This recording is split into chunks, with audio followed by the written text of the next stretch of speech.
Okay, guys, let's all sit down and listen to this. All right. Okay, so as entrepreneurs, when your company grows up, you will need to have an office, right? And it's hard to find an office around here because all the leases are just, long-term leases, and you need something to just make it easier for you. Lisa, the brilliant person right here, she founded OfficeBook. And through that, as she's going to talk about later on, you can find it's literally like Airbnb for office spaces. Beside that, Lisa is a great program manager. She was called the Dream Product Manager on her LinkedIn account, which I was very impressed.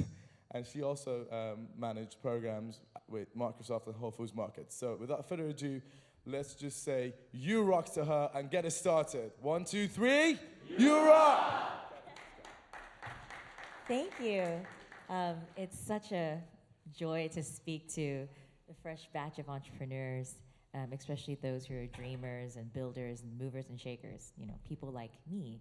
I imagine, being in your shoes years ago, and today I wanted to share with you about the future of work, because, there are a lot of people who are thinking about, okay, are robots going to take over the world? How are we going to enter into this new wave of automation, machine learning, and AI? And then I will also be just really sharing with you some tools that you can use as a solo entrepreneur, but as you grow into a team builder, there are some really useful tools on your journey. So, are robots taking the world? What do you think? It's going to be a little bit of interactive session. Okay, so the answer is yes. So I wanted to give you some background on automation. So 40% of today's US workforce is now contingent, meaning they're not full-time. You've got Uber, Lyft, TaskRabbit, Fiverr. These are contract workers that kind of come as needed. And increasingly, you're seeing automation with autonomous cars and trucks, packaging, delivery, and autonomous manufacturing. Right here is a machine on the floor of Amazon doing sorting, picking up stock units, and getting ready to be delivered to your doorstep. And even in technology, you see, auto builders. You have these website builders that will just spin up a website for you, instantly. You have logo generators. You just type in your word and what you like, some themes, and it'll just generate a logo for you in the matter of seconds. And then now you're even seeing mobile app developers and where they can just kind of clone designs and kind of spin up a prototype for you really quickly. So right now, today, nearly half of jobs are vulnerable to automation. And so that might feel bleak, but if you think about the other side, this actually frees up people to pursue more interesting careers. Who wants to do data entry 8 hours a day? No one. So I wanted to talk about AI and machine learning. Obviously, if you've seen the wave of artificial intelligence, it's taking over mundane tasks like voice recognition with Alexa and Echo. You have photo recognition with Facebook and Snapchat. You have sensor technology that can detect your fingerprint and your presence with beaming. Then you have data and machine learning. Deep neural networks is starting to become more intelligent than humans. And we predict that in the next 20 years, 47% of jobs will disappear. However, new jobs will get created in its place. Human skills will become more important. Traits like empathy, listening, communication, prioritization. These are the skills of the future. And in order to stay relevant, we have to learn new tools, and we have to continue to reinvent ourselves as the job landscape changes around us. Here's a chart that shows the automation of jobs and the risks of it being automated. So in descending order, food preparation, construction, cleaning, driving, agricultural labor, garment manufacturing, personal service, sales, customer service, business administration, information technology, science and engineering, healthcare, hospitality, retail management, upper management, politics, and teaching. So if any of you are in food preparation or construction, you're in trouble. Might want to consider some of the other industries that are less prone to automation. So I wanted to switch gears and talk about why do we work? What motivates us to work, as you're embarking on your journey of creating the next wave of apps and products and services. Why do we do what we do? And just take some time to really think about, what motivates you.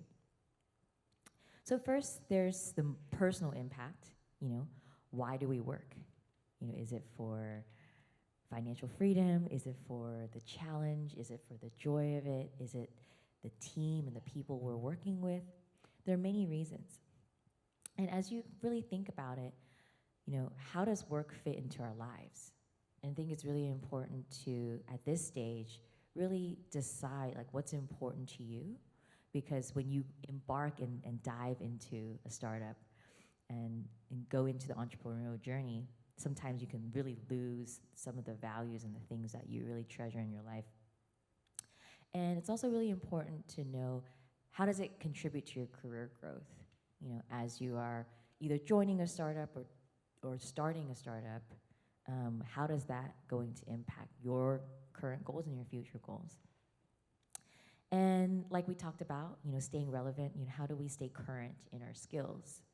As technology changes so rapidly, how can we be open to learning and having this mindset of continuous learning?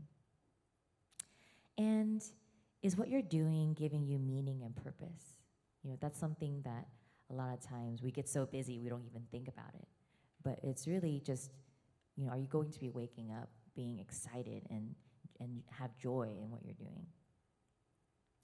Second, it's the organizational impact. You think about type of job do I want to pursue?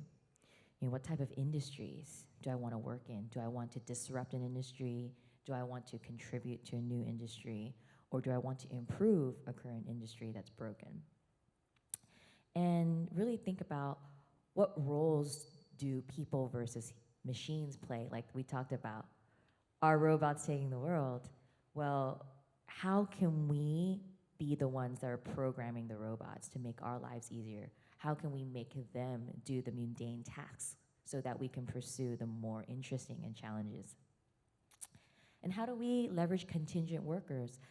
40% of today's US workforce is contingent. How do we create a platform that includes them and welcomes them and still helps you grow as a company?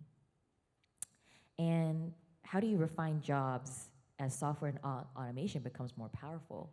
Obviously, our job requirements will change, our job descriptions will change. Instead of being the code monkey, you might be the person that builds the bots, the scripts that automates the tasks. So those are some of the examples of how the organization can change as the team structure changes. And I also want us to think about the societal impact. What are we contributing and bringing to society? How do we educate and prepare people for work? Obviously, education is broken. There's so many improvements that can be made. And how do we transition people when job changes? So for example, when truck drivers get replaced by autonomous trucks and semi, how do we make sure that they get trained so that they can still live fulfilling lives? And how do we support politics? When we think about minimum wage, immigration, work standards, how do we support politics so that those standards are maintained?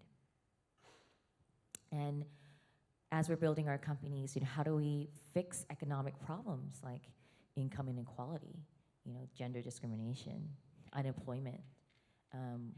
As we embark on this journey, we're stimulating the economy, creating new jobs, and so there's a lot of ways that we can do that.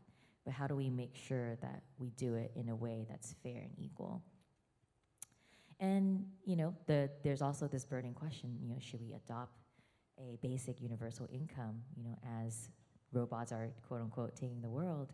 How do we think about, how do we support our workforce so that they can live meaningful lives that contributes to society?